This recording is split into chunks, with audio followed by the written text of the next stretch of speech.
किडयान सपनों की उड़ान।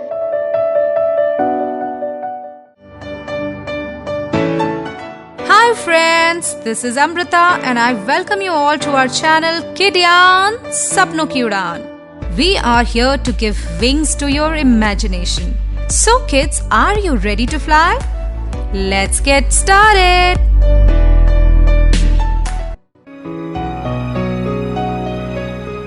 Once there lived a carpenter named Geppetto. In his many years as a carpenter, Geppetto had created many beautiful things, but none was as wonderful as a wooden character he made, which he named Pinocchio. I will call my puppet Pinocchio.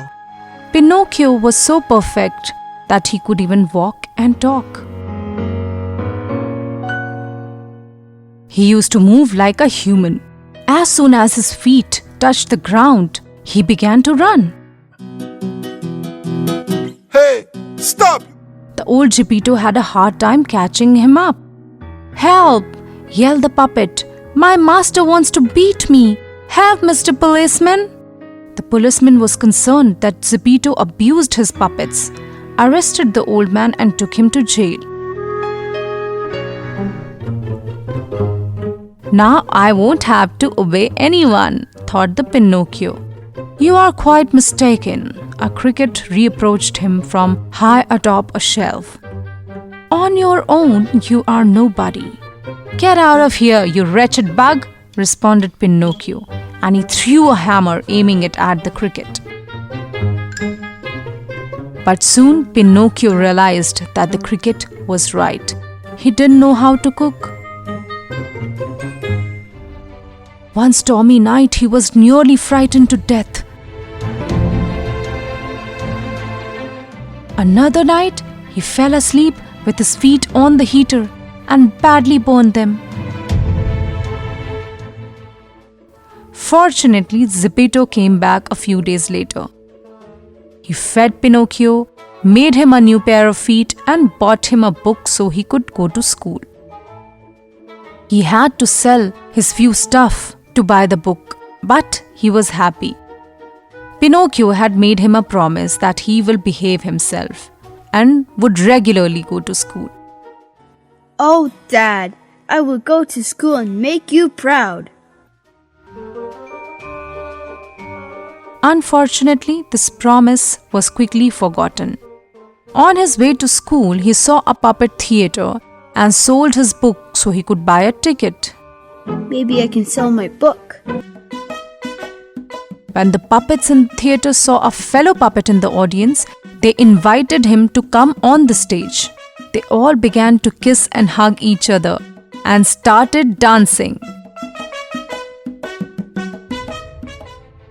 Fire Eater, the theater director, had to cancel the performance, and seeking revenge, he decided to throw Pinocchio into a fire. "I don't want to die! I don't want to die!" yelled Pinocchio. "What will happen to poor Geppetto? He won't have anyone to take care of him." Your father is alive? Yes, sir, and he really loves me.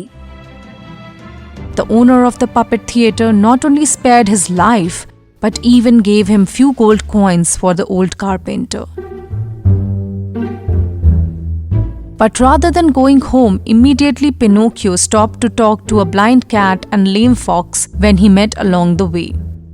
Too late, he learned that the cat was not really blind and the fox was not really lame.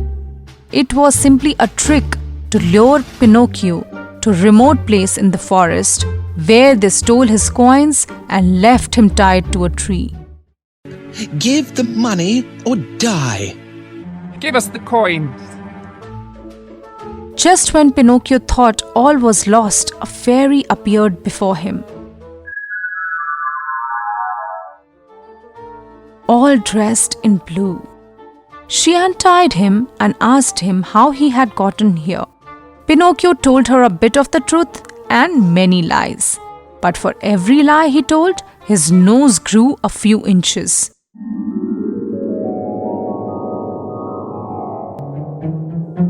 My dear, I know you are lying because your nose is growing longer and longer. You should not tell lies, the fairy advised him, unless you want your nose to reach all the way up to the sky. Pinocchio promised he would never tell another lie. So the good fairy called some woodpeckers and asked them to trim his nose to a normal size. On his way out to the forest, Pinocchio met a pigeon. "Geppetto's not at home," Said the bird. "Since you were so late in coming home, he couldn't find you anywhere. He went out to sea in a boat to search for you. If you would like, I can take you to the coast." The pigeon picked Pinocchio up and flew him to the beach, where Pinocchio could see Geppetto's boat bobbing dangerously on the waves. The puppet plunged into the water to save him. Since he was made of wood, he was not scared of sinking. But all of a sudden, Geppetto's boat disappeared from sight. "A whale has eaten Geppetto," a dolphin came and told him. Very saddened by the news, Pinocchio swam to a nearby island. There the fairy appeared before him once again. "I'm tired of being a puppet," Pinocchio complained. "I want to be a real boy." "First, you must go to school," answered the fairy. Half-heartedly, Pinocchio went to school the following day. He immediately became the center of attention for the children, as they never had a wooden puppet as a classmate before. But one day, the laziest and most mischievous of his classmates convinced him to escape to the land of toys. Together, they sped off in a cart pulled by 12 pairs of donkeys, driven by a fat little man whose face gleamed like a shiny apple. In the land of toys, there were no books, no schools, and no teachers. The only inhabitants were lazy children. So lazy were the children that they eventually turned into donkeys themselves. Pinocchio, who had already become a donkey from his ears down to his tail, was sold by the little fat man to a circus. There he was forced to work in the most dangerous acts. One day he finally grew lame, and since he could no longer work in the circus, his owner threw him into the sea. When he fell into the water, Pinocchio turned back into a wooden puppet again. And almost instantly he was swallowed by the same whale that had eaten Geppetto. How happy they were to see each other again. My son! I never thought I would see you again. Oh, Father! The old man cried like a baby, and Pinocchio couldn't find words to ask for his forgiveness. Suddenly, the whale let out a powerful sneeze, and Geppetto and Pinocchio took advantage of its force to escape and swim to the beach. There, the fairy was waiting for them. "I'm sure that you will never lie again, that you will go to school every day, and that you will always obey your father. I can see it in your eyes," she said to Pinocchio. "And so can I," added the cricket, who was watching the sight from high atop a rock.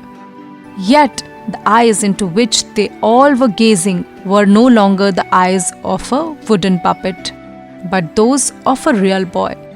With the help of the fairy, Pinocchio's wish had finally come true, and Geppetto's lifelong dream had also become a reality.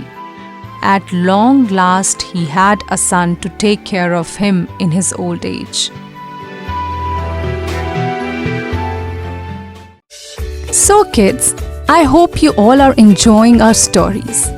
If there is any particular story or genre you want us to cover, please send us your feedback. We would love to hear back from you all.